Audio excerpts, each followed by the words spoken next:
नमस्कार दोस्तों, स्वागत है आप सभी का विद्याग्राम जीए में।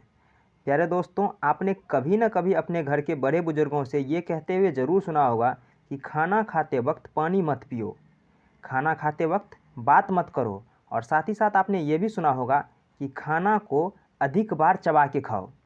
तो चलिए हम इन सब के पीछे का साइंस जानते हैं कि आखिर किस तरह से भोजन हमारे शरीर में जाता है, पचता है और पानी का उसमें क्या योगदान होता है।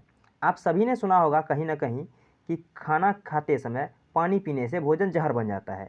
तो हम इसके बारे में भी जानेंगे, ठीक है? तो चलिए शुरू करते हैं। देखिए, ये हमारा है पाचन तंत्र, ठीक है? और इसके बारे में हम सबसे पहले जानते हैं। सबसे पहले हम जानते हैं कि खाना खाते वक्त ज़्यादा चबा के क्यों खाना चाहिए, ठीक है? पहले हम उसको जान लेते हैं। देखिए, ये हमारा मुख है, ठीक है? और इसमें ये हमारा जीभ है और साथ ही साथ यहाँ पे 3 प्रकार का जो है सलाइवरी ग्लैंड मौजूद है, यानी कि लार ग्रंथि मौजूद है। और ये जोड़ी में पाया जाता है, इसलिए इसे 3 दूनी 6 कह सकते हैं। सबसे ऊपर जो कान के पास पाया जाता है वो होता है पैराइटॉइड सलाइवरी ग्लैंड। साथ ही साथ एक जीभ के नीचे पाया जाता है जिसे कहते हैं सबलिंगुअल सलाइवरी ग्लैंड, और एक होता है निचले जबड़े के मतलब बीच में पाया जाता है, वो सबमैंडिबुलर सलाइवरी ग्लैंड पाया जाता है। ये तीनों ग्लैंड का काम है एंजाइम रिलीज करना, जो कि हमारे भोजन में उपस्थित जो भी छोटे कीटाणु बैक्टीरिया वगैरह आते हैं उन सबको मारने का काम करता है, और साथ ही साथ कार्बोहाइड्रेट का थोड़ा बहुत पाचन भी कर लेता है, ठीक है? इसमें ये तीनों जो एंजाइम है ये इसमें निकलता है एमाइलेज, जिसे टायरिन भी कहते हैं। तो भोजन सबसे पहले अगर हम मुख में लेते हैं और उसे जितना अधिक बार चबाते हैं और साथ ही साथ चबाने के दौरान जीभ जो है उस भोजन में लार मिक्स करता रहता है, तो इससे क्या होता है कि भोजन छोटे छोटे टुकड़ों में टूट जाता है और लार मिक्स होने की वजह से कार्बोहाइड्रेट का थोड़ा ज़्यादा पाचन हो जाता है, और साथ ही साथ ज़्यादा अगर लार मिक्स होगा तो बैक्टीरिया कीटाणु जो भी हमारे भोजन के साथ आया है वो भी मारा जाएगा, और साथ ही साथ भोजन तो छोटा छोटा टुकड़ा में टूटेगा ही, जिससे पाचन में मदद होगा। इसीलिए कहा जाता है कि भोजन को ज़्यादा बार चबा के खाओ। एक बात आपको क्लियर हो गया? तो हमारे जो भी बड़े बुजुर्ग थे वो जो कहते थे कि भोजन को ज़्यादा बार चबा के खाओ, तो वो एकदम सही कहते थे। इसमें किसी भी प्रकार की कोई कमी नहीं है, कोई गलत बात नहीं है, ठीक है? अब जानते हैं कि आपने अक्सर ये भी सुना होगा कि भोजन करते समय बोलना नहीं चाहिए, यानी कि चुप होकर के भोजन करो। तो इसका क्या कॉन्सेप्ट है? देखिए, सबसे पहले आपने भोजन मुख में डाला, इसे जितना ज़्यादा हो सका आपने चबाया। उसके बाद अगर आप भोजन निगलने जाते हैं तो ये आपका, मान लीजिए ये आपका फूड पाइप है और ये आपका एयर पाइप है, यानी कि ये श्वास नली है और ये भोजन नली है। तो और ये आपका एपिग्लोटिस है। आपने एपिग्लोटिस का नाम आपने सुना ही होगा। इसे हम सरल भाषा में समझ लेते हैं। मान लीजिए एपिग्लोटिस एक प्रकार का ढक्कन है, ठीक है? तो जब हम भोजन को चबाने के बाद स्वैलो करते हैं, यानी कि निगलते हैं, और भोजन को चबाने के बाद जो बना हुआ पदार्थ होता है उसे हम बोलस कहते हैं, ठीक है? तो बोलस को जैसे ही हम अंदर की तरफ निगलते हैं तो ये जो एपिग्लोटिस है वो इस रास्ते को बंद कर देता है और भोजन हमारा आराम से इस माध्यम से, यानी कि फूड पाइप में चला जाता है। उसके बाद वो आमाशय में गिर जाता है।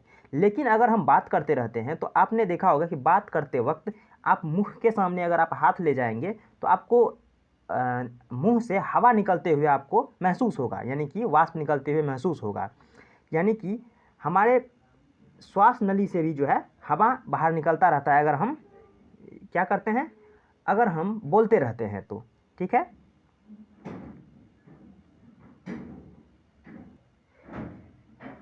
तो अगर हम भोजन करते वक्त बात करते रहते हैं तो ये वायु निकलता रह जाता है और ये ढक्कन जो है ये ढक्कन ही रह जाता है, यानी ये कन्फ्यूज हो जाता है कि आखिर हम इसके हवा को बंद करें, यानी कि बात करना बंद करें, या फिर वैसे ही रहने देते हैं। तो ये ढक्कन कोई काम नहीं करता, ये यहीं ही पड़ा रह जाता है, जिससे भोजन जो है फूड पाइप में तो जाता ही जाता है, साथ ही साथ ये वायु नली में भी चला जाता है, जिससे क्या होता है कि डायफ्राम सबसे ज़्यादा से ज़्यादा पावर लगा करके फेफड़ा को मारता है और वो खांसी के रूप में आप महसूस करते हैं, यानी कि भोजन करते समय जिसे आप कहते हैं कि ये सरक गया, ठीक है? इस तरह से। तो ये जो है भोजन जो है फूड पाइप के बजाय अगर ये चला जाता है वायु पाइप में, यानी कि एयर पाइप में चला जाता है, तो फेफड़ा जो है इसे छींक या फिर खांसी की मदद से इस भोजन को बाहर निकालता है। और आपने देखा होगा इतना तेज़ी से ये भोजन निकलता है कि कभी आपके मुंह से तो कभी आपके नाक से वो भोजन निकलना प्रारंभ हो जाता है।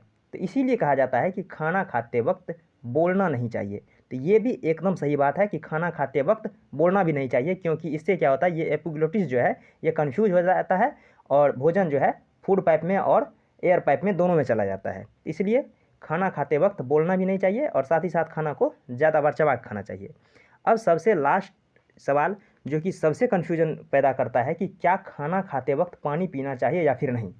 तो देखिए, ये हमारा पाचन तंत्र, सबसे पहले मुंह में भोजन गया, जिसे हमने चबाया, चबाने के बाद ये ईसोफेगस की मदद से हमारा ये आमाशय में जाकर के भोजन गिर गया। अब पूरा मामला इसी में है, पानी पीना चाहिए या फिर नहीं पीना चाहिए तो कितना पीना चाहिए।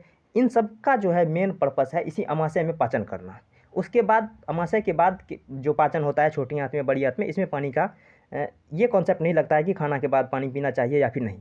तो हम सबसे पहले जानते हैं आमाशय में किस तरह से काम होता है। ठीक है, देखिए ये है हमारा आमाशय।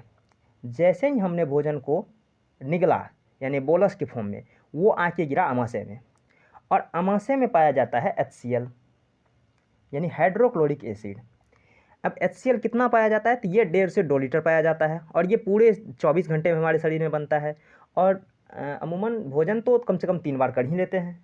तो इस हिसाब से अगर इसे डिवाइड किया जाए तो लगभग 500 ml के आसपास हमारा ये HCl बनता है, जो एक बार भोजन को पचाने में यूज होता है। और उसके बाद मुख में भी थोड़ा बहुत लार बना था, मान लीजिए 50 ml लार बना था मुंह में, उसके बाद 500 ml बन गया ये HCl। तो भोजन करने के दौरान जो है, अगर आप मान लीजिए कोई सूखा पदार्थ खा रहे हैं, मान लीजिए आप चूड़ा खा रहे हैं या फिर मुढ़ी खा रहे हैं, कुछ ऐसा पदार्थ खा रहे हैं जिसमें पानी की मात्रा बिल्कुल कम है, तो वो क्या होगा कि भोजन उसको चबाने के बाद थोड़ा बहुत लार मिक्स होगा, लेकिन फिर भी वो एक सॉलिड फॉर्म में ही रहेगा और जाकर के आमाशय में गिरेगा। लेकिन अगर आप मान लीजिए चावल खा रहे हैं, उसमें थोड़ा ज़्यादा पानी की मात्रा के साथ दाल खा रहे हैं, या फिर मान लीजिए चूड़ा के साथ आप दही खा रहे हैं, तो कुछ भी ऐसा मात्रा जिसमें पानी की मात्रा प्रॉपर मात्रा में है, तो वो इसमें गिरेगा किस फॉर्म में, थोड़ा सा लिक्विड के फॉर्म में गिरेगा या फिर अर्ध तरल भाग में गिरेगा।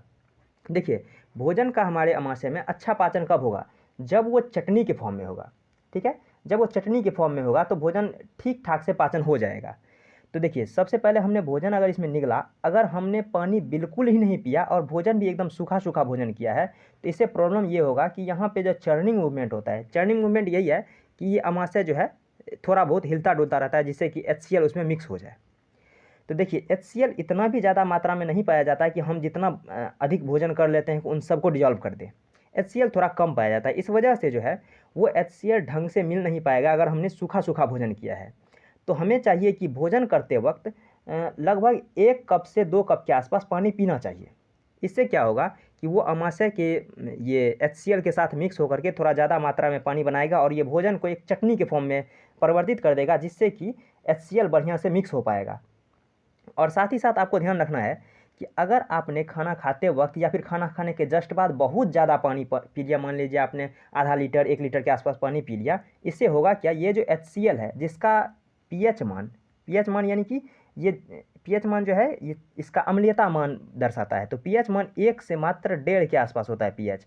लेकिन अगर आपने इसमें पानी मिला दिया तो ये डाइल्यूट हो जाएगा और ये लगभग 2 से 2.5 के आसपास पीएच चला जाएगा, जिस वजह से जो है पाचन में थोड़ी बहुत तकलीफ आएगी। देखिए, आप सभी जानते होंगे कि पेप्सिन और रेनिन नाम का आपने 2 एंजाइम का नाम ज़रूर सुना होगा। ये दोनों एंजाइम जो है ये प्रोटीन के पाचन में खास मदद करता है। देखिए, जो पेप्सिन जो निकलता है आमाशय के इस भित्ति से, तो वो निकलता है पेप्सिनोजन के फॉर्म में, और रेनिन जो निकलता है वो निकलता है प्रोडेनिन के फॉर्म में। लेकिन HCl से अभिक्रिया करने के बाद ही ये पेप्सिन और रेनिन में परिवर्तित होता है। तो अगर आपने बहुत ज़्यादा गट गट करके पानी पी लिया तो ये संभव है कि HCl थोड़ा सा डाइल्यूट हो जाए, जिस वजह से ये रेनिन और पेप्सिन ठीक मात्रा में नहीं बन सके। तो इससे प्रॉब्लम होगा कि ये प्रोटीन का पाचन ढंग से नहीं कर पाएगा। ठीक है, और अगर आपने ज़्यादा पानी पी लिया या फिर खाना खाने के जस्ट पहले खूब दबा के 1 लीटर लगभग पानी पी लिया है, या फिर खाना खाते वक्त ही डकर डकर पानी पी रहे हैं, खाना खाने के बाद भी आपने जितना मिला पानी आपने उतना पी लिया, तो इससे क्या होगा कि ये HCl तो कमज़ोर होगा ही होगा।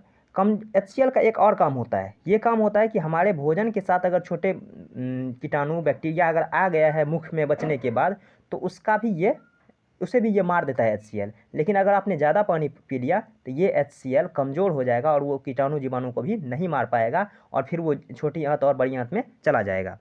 तो इसीलिए बहुत ज़्यादा पानी नहीं पीना चाहिए। हाँ, थोड़ा बहुत पानी पीते रहना चाहिए, जिससे कि वो भोजन जो है चटनी के फॉर्म में हो जाए, जैसे ये पेप्सिन रेनिन जो है अपना ढंग से कार्य कर सके, HCl उसमें बढ़िया से मिक्स कर सके। और साथ ही साथ आपको ये ध्यान रखना है कि कभी भी आपको जितना भूख है उसका 100% खाना नहीं खाना है। इससे होगा क्या, ये अमाशय पूरा भर गया।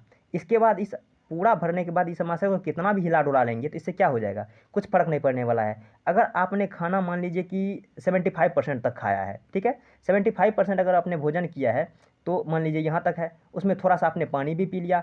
अब जो चर्निंग मूवमेंट होगा तो इसमें थोड़ा सा जो है HCl बढ़िया से मिक्स हो पाएगा, प्रोडेनिन और रेनिन जो है वो पेप्सिन और रेनिन में बढ़िया से यानी कि बदल पाएगा। इससे क्या होगा कि हमारा पाचन ठीक ढंग से हो पाएगा। तो आई होप आपने समझ गया होगा कि पानी कितना पीना चाहिए। आपको ध्यान रखना है, अगर आपने सूखा भोजन कर रखा है तो 2 कप 3 कप के आसपास आप पानी पी लिए। जितना आप चाय पीते हैं उसके 2 गुना 3 गुना आप पानी पी सकते हैं, ठीक है।